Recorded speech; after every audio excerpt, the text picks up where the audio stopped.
Sie liegen auf dem Boden, klein, kaum befiedert. Der Schnabel ist zu groß für den Körper, die Augen noch halb geschlossen. Und sie piepen. Dieser Laut ist einer der wirkungsvollsten, die die Natur je entwickelt hat. Er löst im menschlichen Gehirn innerhalb von Sekunden etwas aus, das sich nicht abstellen lässt. Den Impuls zu helfen, den Impuls, dieses Wesen aufzuheben, zu schützen, zu retten. Und fast jedes Mal ist genau das die falsche Entscheidung. Nicht, weil der Impuls falsch ist, sondern weil das, was Sie gerade sehen, nicht das ist, wie es aussieht. Willkommen bei der Vogelgarten. Wenn Sie heute zum ersten Mal hier sind, abonnieren Sie, bevor Sie weiterklicken. Was Sie gleich erfahren werden, wird Ihnen dieser Sommer sehr wahrscheinlich begegnen. Und wenn es soweit ist, ist es gut, wenn Sie es bereits wissen. Heute sprechen wir über den Moment, in dem Mitgefühl tötet. Über das, was wirklich passiert, wenn eine junge Kohlmeise auf dem Boden liegt, und über den einen Satz, den fast jeder kennt und der trotzdem falsch ist. Bleiben Sie bis zum Ende. Denn das Letzte, was wir besprechen, ist das, worüber die wenigsten nachdenken. Und es verändert, wie Sie die nächsten Wochen im Garten erleben werden. Punkt 1. Der Satz, den fast jeder kennt und der trotzdem falsch ist. Bloß nicht anfassen, sonst nehmen die Eltern ihn nicht mehr an. Sie haben ihn gehört, wahrscheinlich mehrfach, von Freunden, von Nachbarn, irgendwo im Internet. Er klingt vernünftig, er klingt nach Naturwissen. Er hat die Form einer Warnung, die man sich merkt. Er ist falsch. Vögel haben einen der schwächsten Geruchssinne aller Wirbeltiere. Die Kohlmeise, um die es heute geht, orientiert sich durch Sehen und Hören, nicht durch Riechen. Der Menschengeruch an einem Jungvogel ist für sie schlicht irrelevant, biologisch bedeutungslos. Das ist keine Meinung, das ist Ornithologie. Die Konsequenz ist enorm, Sie dürfen einen Jungvogel anfassen, Sie dürfen ihn aufheben, Sie dürfen ihn zurück ins Nest setzen, wenn Sie wissen, wo es ist. Die Eltern werden ihn weiter füttern. Der Menschengeruch ist kein Problem. Warum hält sich dieser Mythos dann so hartnäckig? Wahrscheinlich, weil er eine gute Funktion erfüllt. Er hält Menschen davon ab, gesunde Jungvögel mitzunehmen. Das Ziel ist richtig, der Grund ist erfunden. Und das ist wichtig zu verstehen, weil Sie gleich sehen werden, wann Sie tatsächlich handeln dürfen und wann nicht. Dafür brauchen Sie keine Fehlinformation, Sie brauchen das Richtige. Punkt 2. Nestling oder Ästling. Der Unterschied, der alles entscheidet. Es gibt nicht den Jungvogel. Es gibt zwei grundlegend verschiedene Situationen. Und sie sehen sich zum Verwechseln ähnlich. Wer sie nicht unterscheiden kann, trifft falsche Entscheidungen. Jeden Frühling. Millionenmal. Europaweit. Der Nestling. Nackt oder fast nackt. Geschlossene oder kaum geöffnete Augen. Kann nicht auf eigenen Beinen stehen. Liegt einfach da. Dieser Vogel gehört ins Nest. Er ist zu früh draußen. Er kann seine Körpertemperatur noch nicht regulieren und er wird von seinen Eltern außerhalb des Nestes nicht gefüttert. Wenn er auf dem Boden liegt und das Nest in Reichweite ist, setzen Sie ihn zurück. Sofort. Vorsichtig. Ohne Angst vor dem Menschengeruch. Wenn das Nest nicht zu finden ist oder zerstört wurde, dann ist das ein echter Notfall. Darauf kommen wir zurück. Der Ästling. Befiedert, aber mit noch sichtbarem Flaum. Sitzt aufrecht. Kann hüpfen. Schaut sie mit diesen unverhältnismäßig großen Augen an. Piept. Dieser Vogel ist nicht aus dem Nest gefallen. Dieser Vogel hat das Nest verlassen. Absichtlich. Weil sein Körper es ihm gesagt hat. Weil das der Plan war. Das klingt wie eine Kleinigkeit. Es ist keine. Es verändert alles. Punkt 3. Warum die Kohlmeise das Nest verlässt, bevor sie fliegen kann, und warum das brillant ist. Eine junge Kohlmeise bleibt etwa 14 bis 16 Tage im Nest.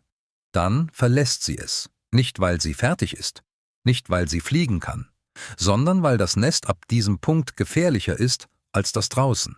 Denken Sie darüber nach, was ein Nest mit 7 oder 8 bettelnden Jungvögeln ist. Laut, auffällig, ein konzentriertes Signal für jeden Fressfeind in der Umgebung. Eichhörnchen, Elstern, Hauskatzen, sie alle kennen dieses Signal. Sie alle reagieren darauf. Sobald die Jungen das Nest verlassen und sich in der Vegetation verteilen, sinkt das Risiko dramatisch. 8 einzelne Jungtiere, still und getarnt in 8 verschiedenen Büschen. Das ist ein völlig anderes Angriffsziel als 8 konzentrierte Jungvögel an einem bekannten Ort. Die Natur hat diesen Übergang präzise getimt. Die Jungen sind flugfähig genug, um sich zu orientieren, nicht flugfähig genug, um selbst Futter zu finden. Und genau in dieser Lücke übernehmen die Eltern die Arbeit draußen. Die Mutter kennt die Stimme ihrer Jungen, jedes einzelne. Der Ästling ruft, die Eltern antworten. Sie finden ihn, egal wo er sitzt. Im Gebüsch, am Boden, auf einem Ast. Sie fliegen an, füttern und verschwinden wieder. Dieses System läuft. Es läuft ohne ihr Eingreifen. Es läuft sogar dann noch, wenn sie den Ästling um bis zu 20 Meter versetzt haben. Der Ästling auf dem Boden ihres Gartens ist kein Opfer. Er wartet auf die nächste Mahlzeit. Punkt 4. Was die Bettelrufe wirklich bedeuten und warum sie deshalb weggehen müssen. Der Ästling piept. Dieser Laut hat eine sehr genaue Funktion. Er sagt den Eltern, ich bin hier, kommt her. Ich habe Hunger, er ist kein Hilferuf an sie. Er ist ein Ortungssignal für die Elternvögel.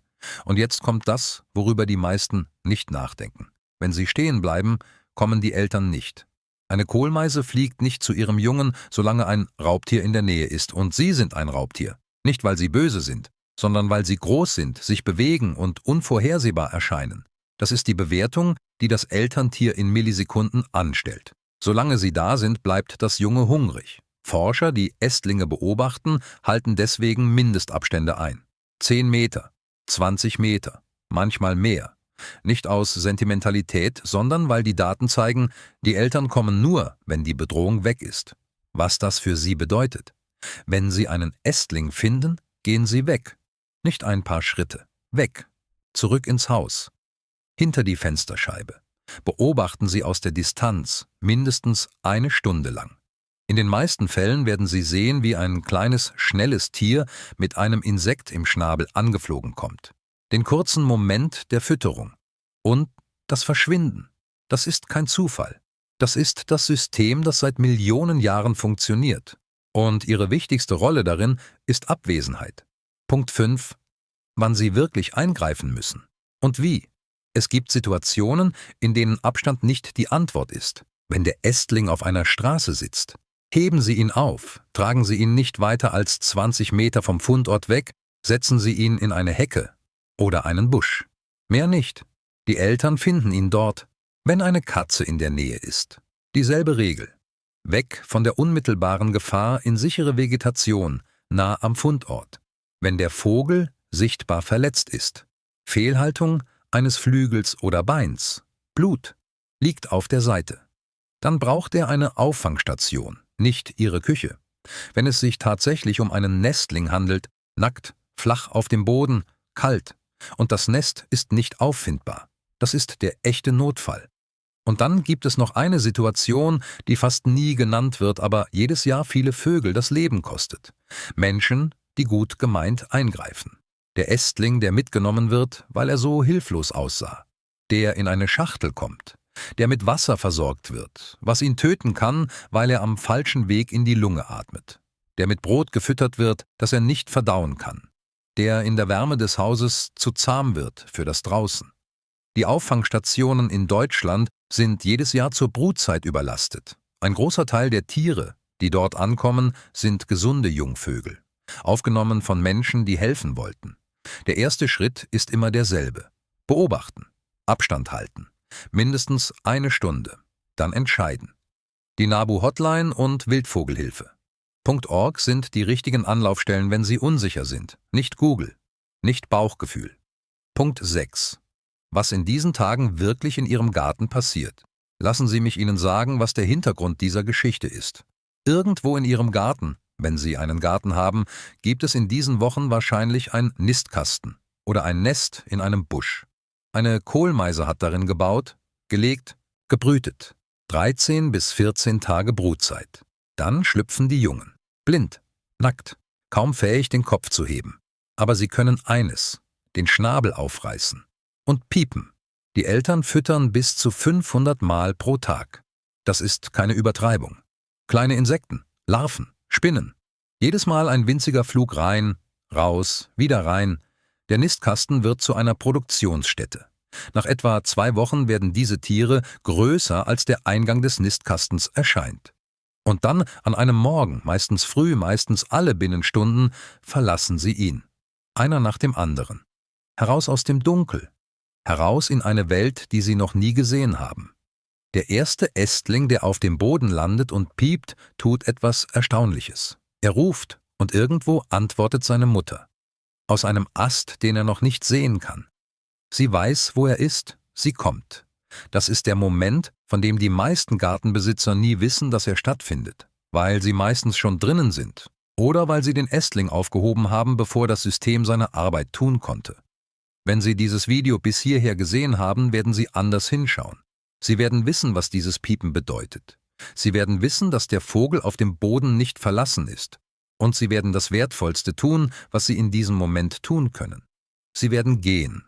Und hinter der Fensterscheibe werden Sie zusehen, wie ein kleines braun-gelbes Tier mit einem Insekt im Schnabel angeflogen kommt, 2 Sekunden landet, füttert und wieder verschwindet.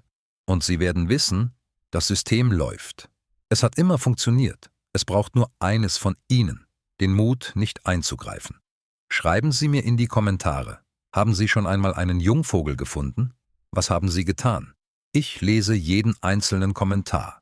Und ich verspreche Ihnen, die Geschichten, die dort landen, sind oft die, die ich am längsten mit mir trage. Bis zum nächsten Mal im Vogelgarten.